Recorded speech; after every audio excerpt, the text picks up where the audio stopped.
Welcome to the Cutting the Gordian Knot podcast. Today we're going to be talking about 7 different things that markets can solve, or at least something like a market. All right, without any further ado, and in no particular order, let's begin with our very first one. I think we can solve a lot of the problems with immigration. Here's how we structure the market. It starts where we create an ability for people to purchase a spot in a given state to work or to begin the process of becoming a citizen. So once you purchase one of these spots, you're tracked. The government just answers the question, was this a good idea to bring him in? And we can do pretty sensible metrics. Are you a criminal? What's your income? Are you completely destitute? Do you have Western values? Are you trying to make Sharia law here in this city? That's bad. That should be a strike against you. Divorce rates. Are we holding together a stable, happy family? We can ask some questions of the immigrants like that. And this goes into a formula. And this formula regulates the maximum amount of immigrants that can bid from any given nation. So let's say we track the Swedish, and they come in, and they're fantastic. They eat too much pickled fish, but we look past it. They do well in the formula anyway. Then their cap increases.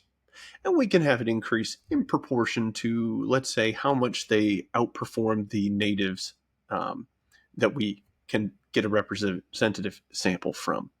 So the Swedish cap gets bigger and bigger and bigger, and it might get so big that we say, you know what? Anybody from Sweden could bid. There's enough spots for all of you to bid, and the price is incredibly low because there's plenty of spots for you. Come on in, guys. Y'all are great. But what about Norway? What about Finland? I don't know. What if they're a bunch of bad guys? They come in, they start stabbing people very unexpectedly. Well, then their cap is going to get smaller and smaller and smaller because we want less of the people who stab and more of the people who we really like, who make those little butter cookies. Now, this is kind of an evolutionary process right here that we prune out groups that we don't like and we keep the ones that we do like, and we've given them all a chance to see how they do in our nation, which I think is fair. But there's something else which is going on here. In order to bid, there has to be an institutional sponsor in your native nation. What's that look like? It's probably going to be a bank or similar, because you do have to front the money to purchase this spot. So let's say it's $50,000 or something. You might go to your local Wells Fargo and say, hey, I want $50,000. I want you to be my institutional sponsor, and I want to bid on one of these spots. Now, I mentioned that we're tracking these people as they come in. We also can look at how well the institutional sponsors bring people in. And then of the amount of, say, Swedish spots, we have a number that can be bid on by the Wells Fargo there, or the local fish union, or whatever other things they have in Sweden, the Butter Cookie Association. And if they continually send us terrible people from the Butter Cookie Association, then the amount of slots that institutional sponsor can the amount that they can bid on gets smaller. So the result is this creates a native vetting process inside of that nation where they have a lot better knowledge about who's who. And they have an incentive to pick out good people and try to have them bid, because if they don't, the amount that they get to bid on gets smaller as institutional sponsors. And if you imagine that they are taking some amount of money for this, which of course they would, well then their profits are going to fall if they don't bring in the best people from their nation, the ones who will do really well according to our metrics. So that's what their incentives will be to do the vetting basically for us and to present the very best. And then we move those caps nationwide also. So we have 2 forms of slowly evolving to get the very best people sent to our nation. Oh, a few things pointed out. This will be a separate market for, say, green cards and citizenship. Citizens will also be tracked, but they get a probationary period of, say, 5 years, where we say, ooh, wow, stab some people in the face. Don't want you as a citizen, send you back. But if they do well in that 5 years, well, then they can go to whatever state that they like, and they're regular citizens. The only thing I would say is I like what they did in ancient Greece, and I like what they did in many other cultures, saying if you come to a nation, it's only either your children or your grandchildren that have a vote. Because if you're leaving your nation, well, you said that your nation isn't as good as this one. So maybe don't bring your ideas in to change the culture immediately. You decided to reject yours and come here. So let's give you a second to kind of get assimilated. So something like that might make sense. All right. Now, I briefly mentioned that people will be bidding on individual states. So they'll say, all right, I want to come into the US. I want to come to California. Then they might see that's really expensive. Maybe I'll go to Wyoming instead. And they can sort out. The reason I think this is super important to have it bid directly into states is because a lot of the whole problem with immigration basically boils down to it's New England states, for instance, who vote to have way more immigration. And then the immigrants come into Arizona, Texas, and flood the counties directly over the border. And they just simply can't handle that many people. And it floods the labor market. It's really hard on social services. And as soon as we ship a few up to Martha's Vineyard, well, they realize the trouble that's not racism related at all. And they get rid of them. So I think people need to put their money where their mouth is. If you want immigrants in your state, cool. I think that's awesome. I am a pretty darn pro-immigration fellow. I would want plenty in my state. But I don't think you should be able to vote to put immigrants in someone else's state, right? I think that if you make your bed, you should sleep in it. We need some skin in the game here. So for these work permits and for the first probationary years of citizenship, the immigrants who come in bid on life in a particular state. And although there's not going to be criminal penalties or something for them going to another one, they only have the right to work in the state that they bid on. So it'd be illegal to employ them elsewhere. They only have the right to rent an apartment or to live in the state that they said that they're trying to reside in. And they only have the ability to drive in the state that they said they are coming to. And if they want the ability to go to more than one, well, go ahead and purchase that. And then you'll have the right to reside, drive, and live in more than one. But you got to bid for just that one particular state. Once you become a citizen, go wherever you want. But at least initially, I think that's going to allow us to have a more even distribution of immigrants so that we don't have people who are always saying, we need more, and they've never seen one in their life. And we don't have people completely overrun with immigrants getting hostile and justifiably angry at this whole situation. We can alleviate that. Spread them to the states that want them. Cool. I think we should do something with counties. Haven't necessarily figured it out. I think one option could be if the immigrants in a given county habitually underperform, say, the state average, then we need to restrict the amount that can go to that county. Or maybe counties can veto new immigration coming in. You can imagine a situation where a bunch of people bid to come into Texas, and then they still just fill those little border towns and chaos ensues. We need to protect those counties and allow them to get that load shared by other counties in the state and other citizens of the states who wanted those immigrants. Well, let's move them over there. That's great. It's better for everybody. So we need to do something for counties. Not entirely sure what that looks like. Last thing I'll put in is we have that institutional sponsor in their native country.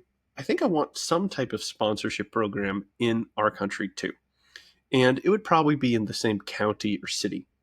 These would be, in my ideal world, volunteers that say, I'm going to get to know them. I'm going to help them find maybe a job. I'm going to help them with any language issues. I'm basically going to be there, kind of like a social worker, kind of like a friend.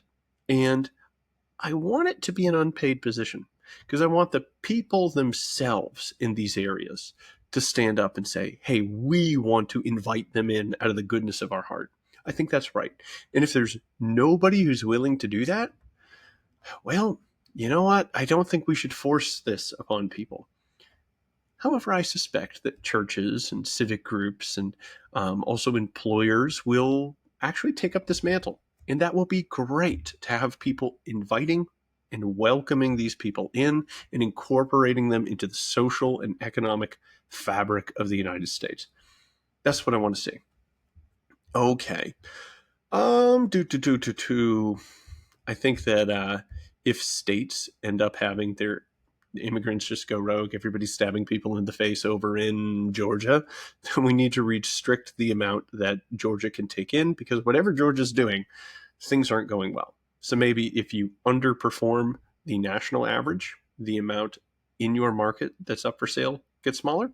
And then if you overperform, it gets larger. So again, we have everything dynamically adjusting to get the maximum quality people sent over and distributed in the best possible way, with vetting on the other side, native vetting as people come in, and then tracking as they're here, and then sponsorship to help incorporate people once they're here. When you purchase a spot, how much would it cost? Back of the envelope, and I base this, well, back of the envelope calculation, and it's very back of the envelope. I would say it's probably going to be about $30,000 to maybe $40,000 for, say, a Mexican immigrant to purchase this, and that would include safe passage. So you're not just going to be human trafficked into a truck, possibly die, terrible things happen to your wife and children. No, safe passage. Hop on a plane, dude. Come on over. It's going to include vetting and screening, any necessary immunizations, and yeah, then you're assured a spot. So now you don't have to worry if, well, if I come over, will my wife be able to get the paperwork? No. Chill. You can simply know, I'll go over there. It'll cost $30,000. I'm going to get an institutional sponsor who believes in me because I have an excellent work history. I'm a hardworking guy. I have letters of recommendation. I'll get over there. I'll then be hooked to a sponsor on the other side who relates to my trade, and I'll immediately begin working, and I'll make a bunch of money.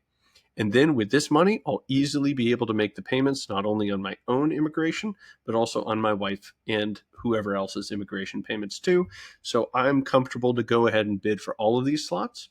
Or alternatively, I'm going to bid for mine, move over there, make my money, settle a place for them to come, and then I have an absolute sure path to bring the people like my family in. That's cool. That's much better than what we have now. So the fact is, we can't take everybody all at once, so we need to ration. Do we ration based off of just being racist? Oh, we don't want Chinese people. That's what we said for a long time in our country. Or we only want Northern Europeans. No, I don't think that's right. Let's not do it based on that. Should we do a random cap? Like, oh, well, just, I don't know, 100,000 from everybody. We kind of had ham-handed approaches like that. I don't think that's right. Should we do like a lottery? No, I don't think so, because we do want people to be able to bring in friends and family, etc. And we want them to have certainty that there's a real path to do this. So I think that's important. Political favoritism? No, I don't think that's right either. I think this is the best way to do it. Now, I'm going to point out that this isn't replacing, say, asylum seekers, which, by the way, has been horribly abused, but I'll have to sort that one out. But this isn't replacing people who, say, are being politically persecuted and need to come to the United States, for instance. That's not what's being replaced. This is a group of people who want a better life, economically and in other ways also. And we should be able to have a market that can accommodate that, because that's fine. Now, a common pushback you hear is, well, listen, virtue of patriotism, it's just disordered that you're buying the right to be a citizen. It's just, that's not how it works. You misunderstand it. It's like, well, hang on. The alternative is, okay, we just let these people in, and then what? They become citizens, and don't we still have that problem? Like, they came for an economic reason, whether we charge them or not, right? Whether we have this market or not, the reason for the vast majority of people coming in, it's an economic reason. So they're always already running afoul of whatever this concern is about, well, we don't want to, make this an economic matter, becoming a citizen, but that ship has sailed. So what I do is propose a solution whereby we are selecting for the people who actually do want to be the best citizens, that actually do have this virtue and have actually proved it by coming in, their friends, their family, other people who they were associated with through these institutional sponsors, showing that, yeah, I want to assimilate to Western values. I don't want to murder people. Heck, I don't want to divorce. I want to be a good citizen and a part of the society. So that's what my system does. And criticisms like, well, you're making this an economic thing. I'm sorry. That's on both sides, because the people coming are doing it primarily for economic reasons. And the people who aren't, I think that the lion's share of that's just dealt with say, asylum, etc.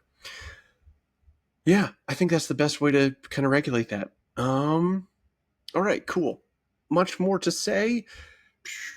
Back of the envelope again. I won't get into how I calculate these. You can email me and I can give you my very back of the envelope guesses of how I get to this. I think this would raise a fairly modest, maybe $150 billion per year, which is something. We kind of get numb to numbers with all these trillion this, trillion that, but 150 billion, that's certainly a lot. That's more than the GDP of many states. So it's a big deal. And I think it would also make voters feel a lot better, particularly amongst like hardcore conservatives. They feel like, well, we're just letting these people in and, they're coming into our country and, they're just, we built this and they just come on in and they just benefit day of. I think that politically, this is a huge win where we tell those people, hey, they actually bought their way. They actually earned this. They paid up front for the privilege of coming to the United States of America. Yeah, you paid taxes all your life. You did, and your dad did, and your grandfather did, and that's awesome. They caught up. They caught up day of, and they were willing to do that, and they've actually put money on the table first day, and they're going to be good citizens. Tell me that's not a political win. All right. Should have drank water before the podcast, guys. Next one. Education equity markets. Right now, we subsidize higher education like crazy. It's terrible. The wheels have come off. We've inflated prices. We've made it economically insane. People study stupid things, but they never get jobs. It's a mess. So we should end all of those awful subsidies. And I don't know who would form it. Maybe it would organically form. I have no idea, but this is what I'd love to see. Instead of just debt to finance education, we should finance it like many other things, with equity. Why not? It doesn't have to be a debt stake. I would rather see an equity stake and more of a partnership model. Here's what that might look like. We have a really smart kid in high school, and he wants to go study engineering. And somebody goes, yep. I'll give $100,000 for you to go to engineering school. That's fine. And then I'll take, 10% of your income over $50,000 for the next 15 years. What do you think? And then you get competing bids and different terms, and you go, And terms could include, and guess what? You get out, you hate engineering, well, you're off the hook. Or you just have to, continue with the terms that once you make over 50,000, 10% is mine, because engineering degrees are generally useful. I did put out that money, and I'm not just going to let you pursue a life of gender studies thereafter and never be compensated. So different terms, different bids, different offers can come about. And also we can have partners come in. For instance, we might see Lockheed Martin say, we're looking for high schoolers who are really ambitious, who want to be part of our company. And what we'd love to do is get you an engineering degree, and then we can get you a job. And then we just hold back a little bit, but you're guaranteed. We're going to train you. We're going to make sure you get through school. We're going to send you through internships along the way, and we're going to include you into our company like day of. Huh? What do you think? So I think that bringing in those partners because they're equity would be awesome. Also, it's crazy that we just make this. I mean, you're 17 and you make this giant decision about what to do with your life, and then it's a massive amount of debt, and it can't be discharged through bankruptcy. That's crazy. So, well, not entirely crazy, but anyways, it can't be discharged through bankruptcy, which means we're putting all of this risk on children. That's insane. How about instead we put the risk on savvy investors who have a good feel for the pulse of the labor market, who've spread their risk across many investments, who can actually make you succeed by getting you the relevant qualifications and credentials and connections that you might need. Let's put the risk on the savvy investors instead. So that's my idea, that I think education would be better equity financed than debt financed. I think that would solve a lot of problems. I think there'd be a ton of people who want to invest in kids' futures, even if the returns aren't that good. And yeah, there you go. We get to speed up because we got 7 of these. The next one. There's no possible way you listened to this episode, but I did do an episode a long time on this. I think it's the least or the second least ever listened to episode. It's something like sell your organs, save a life. I have advocated at the state level and kind of a little bit at the federal. I got somebody running for Congress to pledge to put this into law. They didn't win. Thank goodness. They were terrible in other ways. But I've advocated for this one in the past. We need to just allow people to sell their organs. Now, does this mean like sell your heart and die and have like the dude from Indiana Jones rip it out while you're alive? No, we're not going to do that. But you could donate a kidney and the risk is very, very, very small and you'll live a totally normal life. And right now, 5,600 people a year die on the waiting list. They spend about 4 to 5 years on that waiting list being entirely miserable, and it costs about, and this is just the cost of the government, about $500,000 in dialysis, which I'm told isn't fun. Yeah, so we have almost twice the amount of people who died on 9/11 dying on just the kidney waiting list. And there's also things like bone marrow, lobes of the liver, and other things. I'm not a medical dude. I don't know this stuff. But we currently have a stupid law that says there can be offered no valuable consideration for a kidney, liver lobe, or other parts. And surprise, surprise, when we make the price 0, we get a shortage. Surprise. We only have friends and family offering to donate. We have this very complicated way of kind of trading them around to get them to the right places. Yeah. Here's an alternative. In blood plasma markets, we can pay. So we have plenty of blood plasma. In fact, we actually export it to many other countries because they don't allow it to be paid for. So we save tons of lives internationally because there are some things which we allow, pay a college kid $40 to get some plasma. Why the heck not? Everybody wins. And then, this is the one good thing I can say about the nation of Iran. The one good thing. Well, the other thing is they've been blown up, but I don't know if that's so much about them.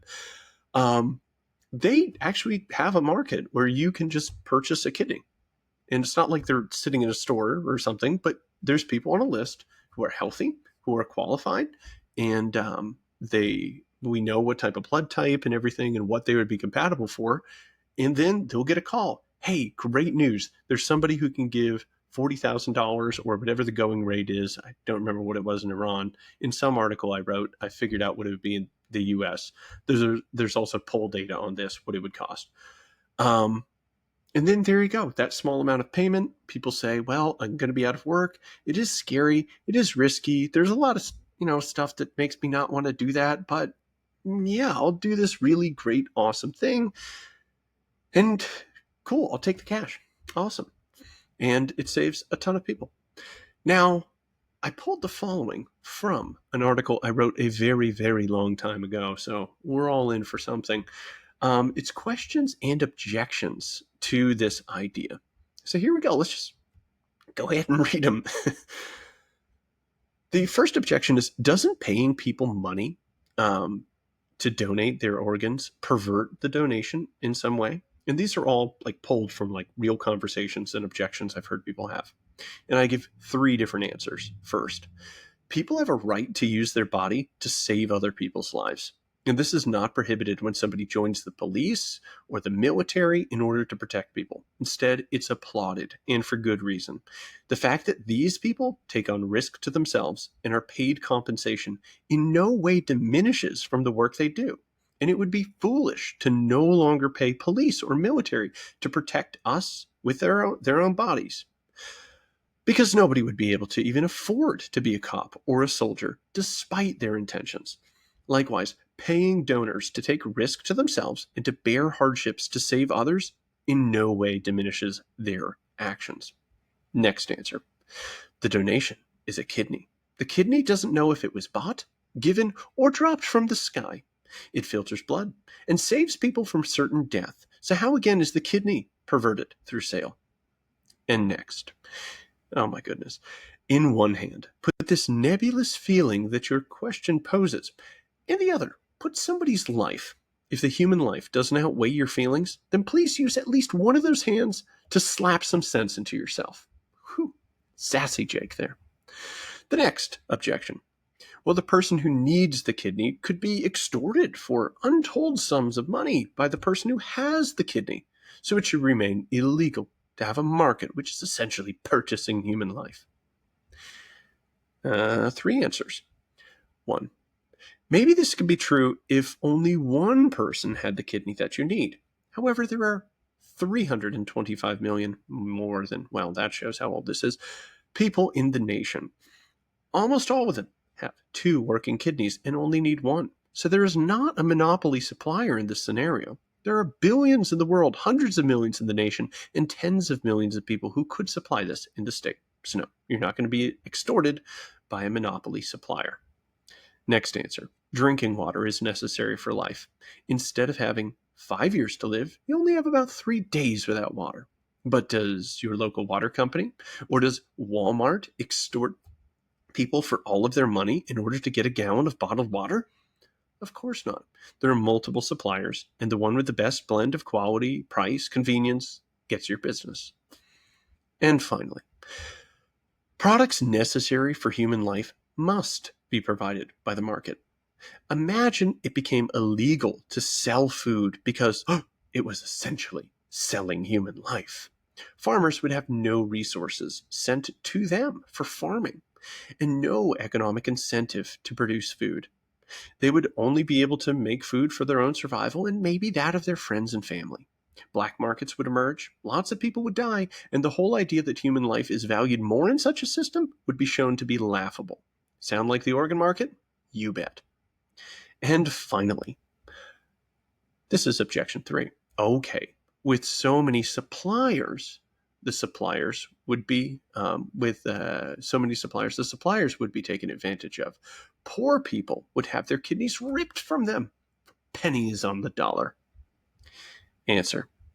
In any transaction where both parties, with full knowledge of the costs and benefits, agree to exchange a product for money, both parties benefit and value is created. This argument is predicated on the idea that poor people are stupid. Next, in the current scenario, that same poor person could donate an organ for no money. In fact, they're encouraged to donate. It would be incredibly generous and selfless of them if they did. In the market scenario, they get this moral benefit plus a financial one. If they are poor, then the marginal utility of $1 is much greater than to a person of greater means. So they're receiving substantial value. Otherwise, they wouldn't seek the exchange to begin with. And next, with kidneys, for example, there's no difference in lifespan or health of the donor. So how exactly are they taken advantage of? And next, there are about 4,600 potential buyers. So this is a pretty thick market. I would add, if this really sticks in your craw, put a price minimum to be paid.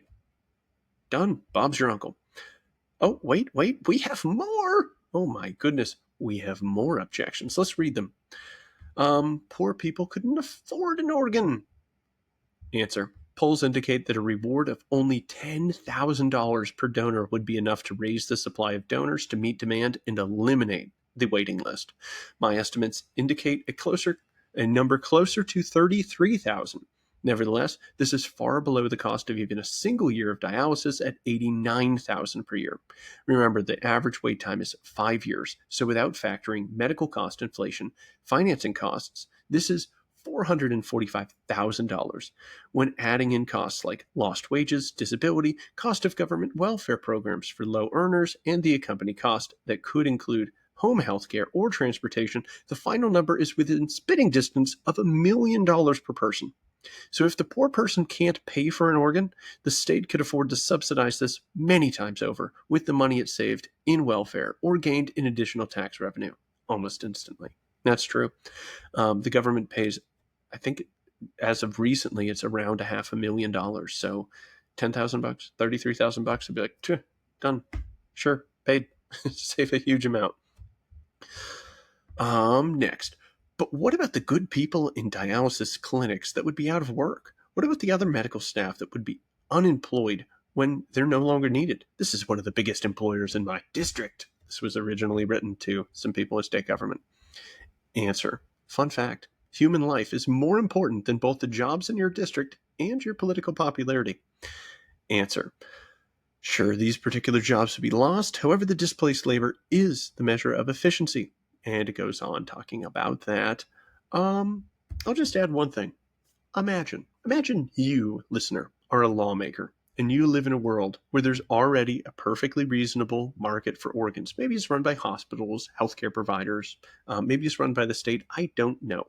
Everybody gets the organs they need. Nobody is dying slowly on dialysis or dying of liver disease or dying in need of bone marrow or who knows what else. Everybody has it. Everything's fine. We're also saving approximately the GDP of Wyoming. I think it's a little bit more than Wyoming by the last check. Would you write a law that prohibits any valuable consideration being paid to somebody who donates an organ? Because let's say you did, and then 1 year later you found you killed 5,600 people just on the kidney dialysis waiting list, and that that you cost about maybe $1 million per person instead of just tens of thousands. So you lost for the nation not only double the amount of lives lost in 9/11, but you also lost the GDP of Wyoming. How could you conclude anything other than you screwed up monumentally and you're a monster? There you go. That's my hard sell right there. So let's open it up. Let's allow a market. Any type of little lingering objections, I think, can easily be dealt with a shred of imagination or sympathy for the many dying. On a slightly lighter note, being stuck in traffic. Nobody likes it. New York City recently did some congestion pricing, and it was deemed by most a success. And some people point to this as a market solution, and to be kind of nitpicky, it is not. It's not a market solution because you're not actually dealing and trading private property. That's not what you're doing. You're simply fining people for driving at a particular time. Now, it's not a civil or a criminal fine or anything, but you are just charging people a toll. Hey, don't come in here. There's a congestion charge. And you get a lot of people who happily pay that and enjoy clear roads. And good for them. And then you get a ton of people who are pushed off the roads because, well, they just don't want to pay that. This punitive fine is now putting them, I don't know, on their couches instead of in their cars. So, overall, are we better off? I'm not entirely sure. I would lean towards no, even though it does show that, hey, roads are clear and functioning better. I'm not so sure that people are better off because people did make that choice to go into traffic, and now we added an extra cost. There's a fellow, Russ Roberts, who does a great breakdown of this from an economic perspective, and I think he nails it. But what would we do instead? Well, let's just make it a market. Let's say, if you wake up in New York City, you're a New York City resident, you have a spot already. And when you get on a highway, there's a charge to get on. And if you get off, you actually get a refund. So once you get on, you've purchased a spot on a given road. And then you can get off and sell it to somebody else by simply taking the exit. And we can use the Easy Pass, or we can use cameras that track your license plate. So this is no cash involved. Very easy. So we actually have data on the maximum carrying capacity of a given road, whereby if we had one less car, well, come on, we could have had one more, and one more person could have got to work quickly and efficiently. And if we have one more car, well, it actually slows it down so that we actually don't get more people across a given stretch of highway faster because it slows it down.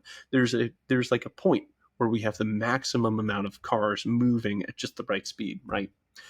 And this is known. We can do this through observational data, and there's also calculations which people use when they size roadways.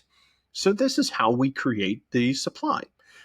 We simply say once we've passed the point which is optimal, we begin to increase the cost to come on, and then we increase the refund for leaving. And of course, they might leave to another road which has a cost to come on, and then a benefit for leaving. And then this sorts people into areas where there's less traffic.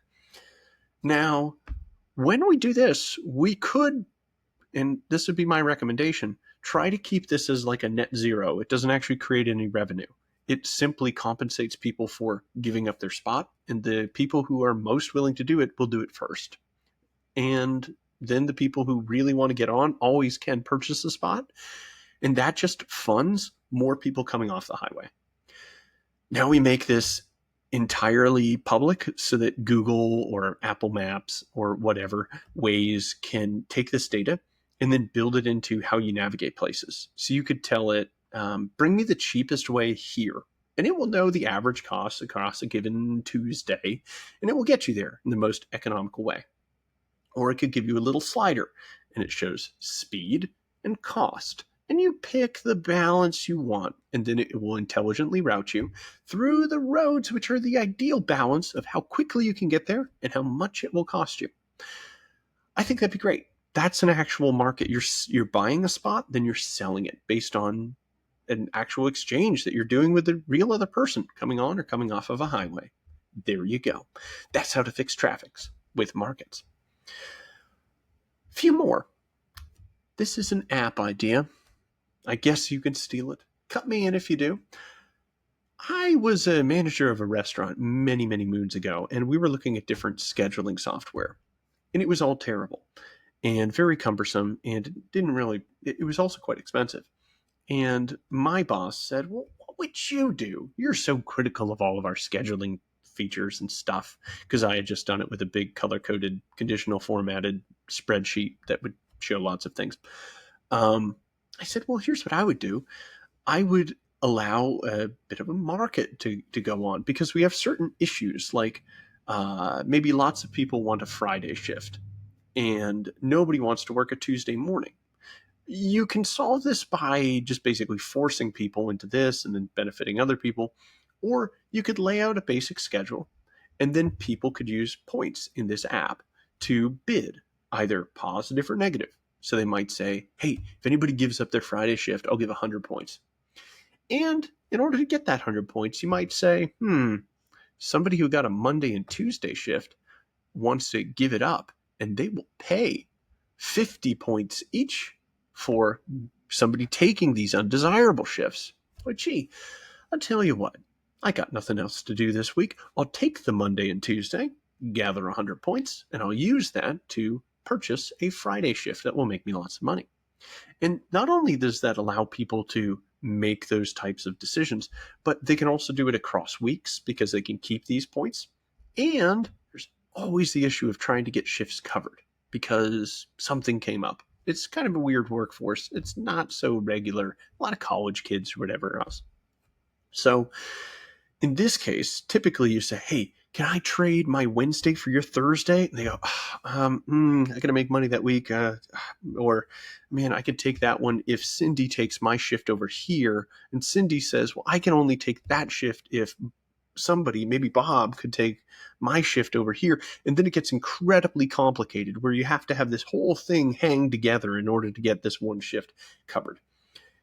So this is a classic problem that's fixed by currency because, I mean, multi-way trades, you might not, if you're a blacksmith, have your local baker want any blacksmithing stuff. You might have to first trade that to somebody else who trades it to somebody else who trades it to something else, and then you can buy from the baker. But with money, you simply just liquidate what you have of value and then purchase what somebody else has. And you don't need these crazy complicated multi-way trades. So we have crazy complicated multi-way trades because we don't have a type of currency, and currency's discouraged in trading shifts for two reasons. One, it just feels wrong. Kind of a cultural thing that you're helping each other, you're trading these shifts, and selling it for actual cash is like, it kind of betrays friendship. You feel like you're not really friends. It's just an economic thing. And the other reason is you don't want people trying to lobby the managers for more shifts just to sell them, right?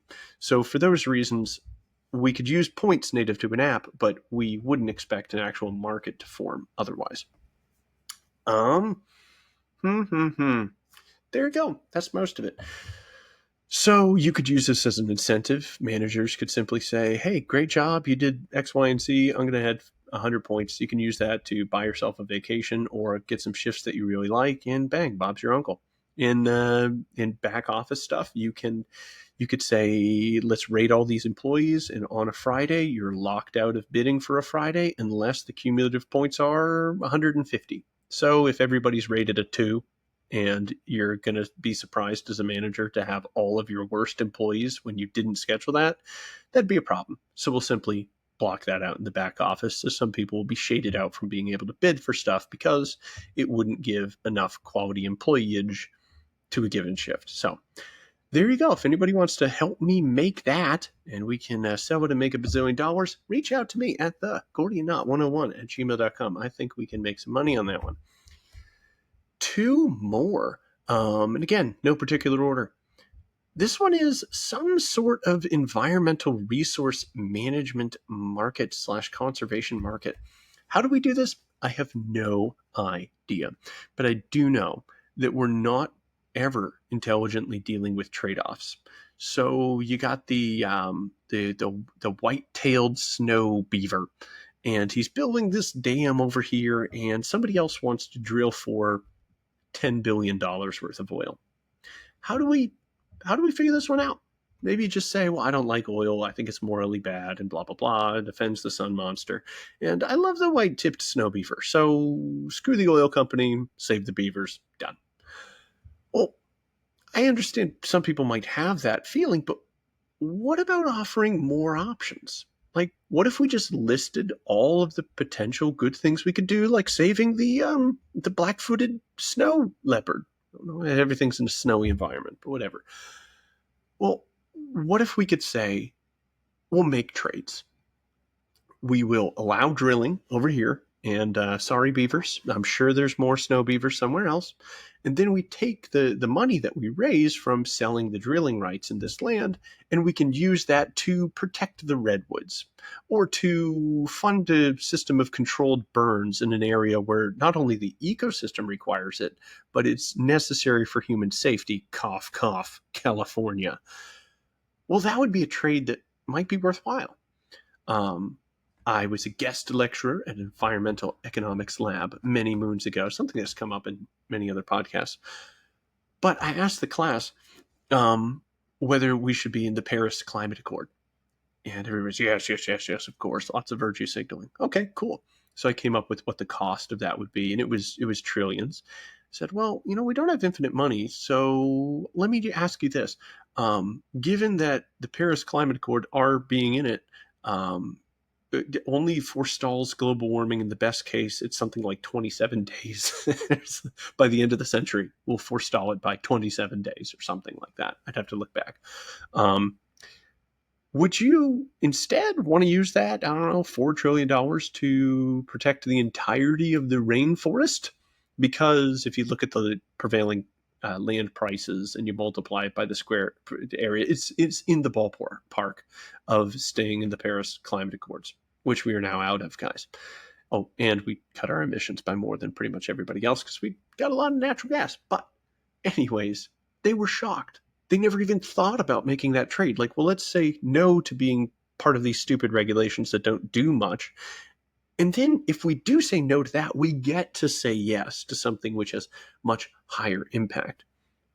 I also quoted from a large philanthropic organization, of which I don't remember the name, how much it costs to save a human life. Like you saved it. Somebody was starving, you fed them. Somebody was dying of an illness, you fixed it. And it's pretty darn low. It's like, I don't know, like $1,200 or something. You can be pretty darn sure you saved somebody's life. Maybe their child, which is pretty incredible. And I compared that to the incremental cost of buying a Prius over a Toyota Corolla. I said, listen, guys, you're getting this hybrid and you feel really great about that. You're doing this much in reducing your CO2, and we'll just grant all the bad things or whatever. It's fine.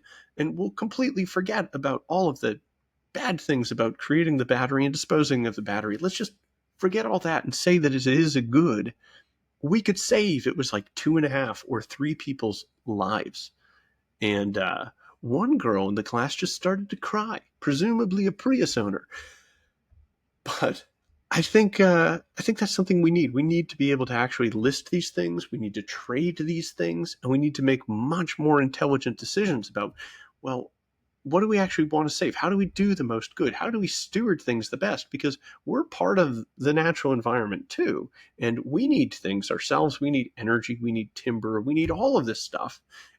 But if we're just intransigent at every single conflict with nature, we just go, don't move the beaver nest. It's such a great snow beaver. Well, then we're going to be making stupid decisions when we could be making much more intelligent ones with an eye to the actual trade-offs that we have and the ability to do good elsewhere. Maybe save a coral reef and then screw the beavers over here. I don't know, but we need to be able to make those choices somehow.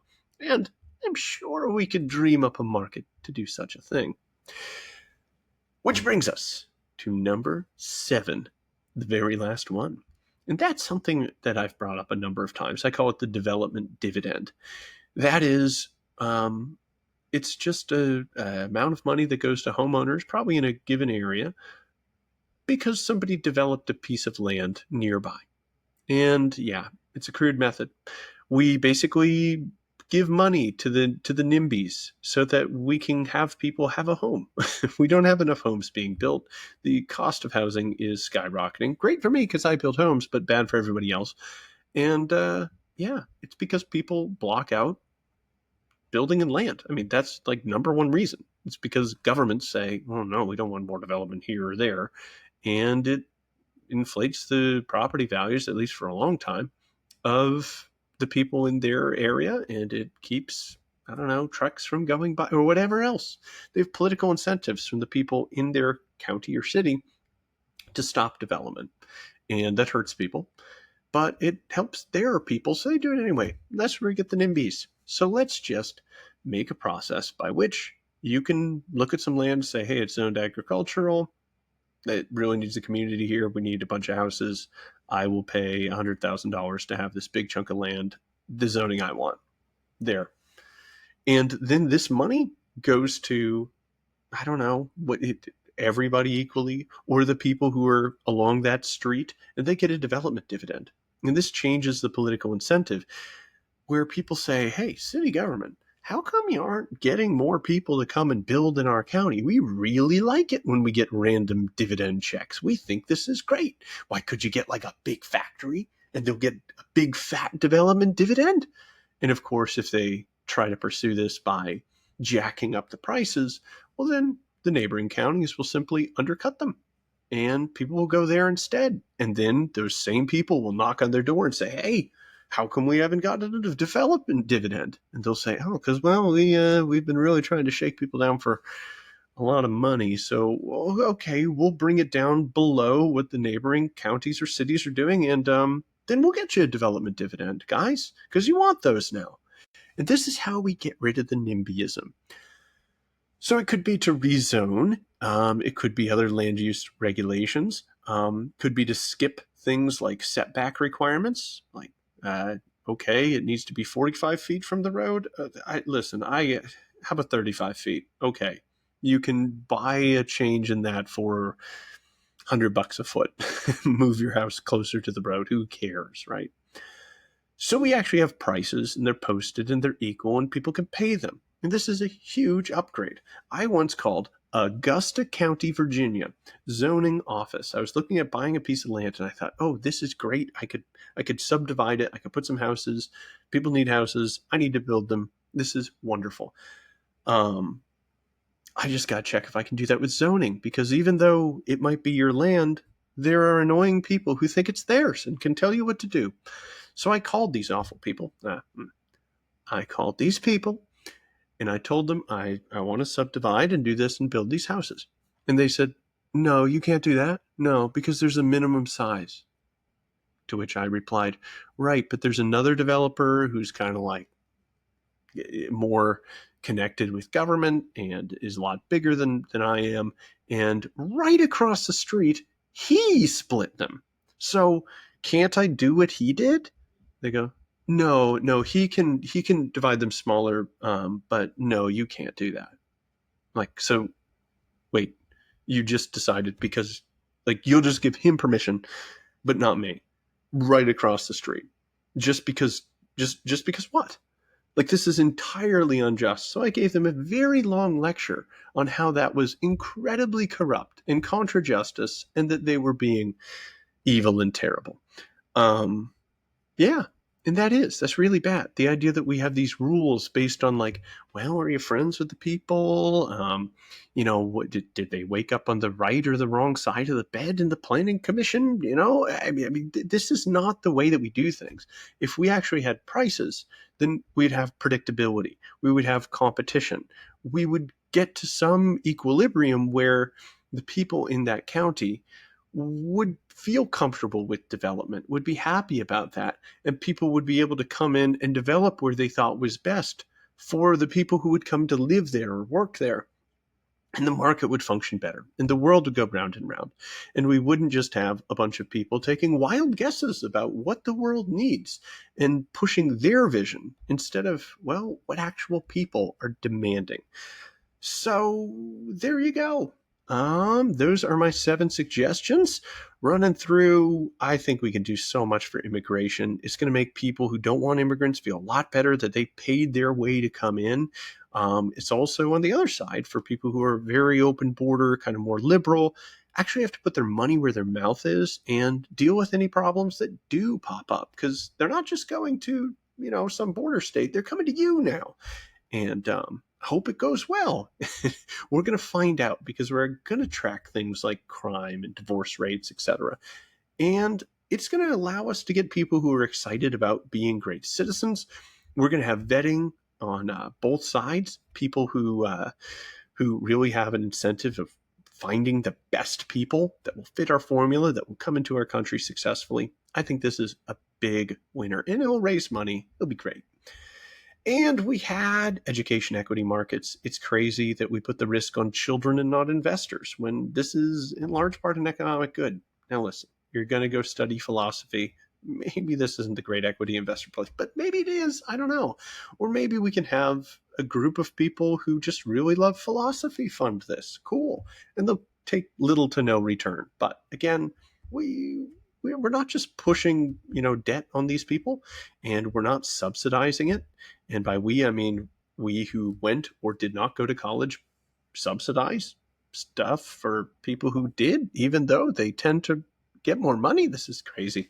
We're not going to be canceling debts or doing other silly solutions. This actually, again, helps people put their money where their mouth is. You want more STEM? You think that's great? Cool. Invest in that. I hope you get a return. I hope you can bring people into those programs, into valuable ways that they can contribute, given that set of things that they learned. And it actually puts colleges in the position where they actually have to do a good job. They can't just be teaching gender theory the entire 4 years. They have to convince investors, and not just, the preteens, that they're a good place to put 4 years and a lot of cash. So it's going to really put pressure on colleges to perform. It's going to get good scrutiny there. Organ sales. It is super low hanging fruit. Save $1 bazillion, save people's family, friends, children, wives, husbands from dying in front of them with little that they can do. Yeah, I think it's a no-brainer. I think all the arguments against it are very weak and just don't move the scale for me. I want people to live. Is that so crazy? And good job, Iran, for this one and only thing you did right. So there you go. Oh, what was the other one? I don't know. Oh, here we go. The traffic market. I think that would make our lives better. I think the integration into like Google and Waze would allow us to really move in a much smarter way given the current capacity of roadways, and that's a big win.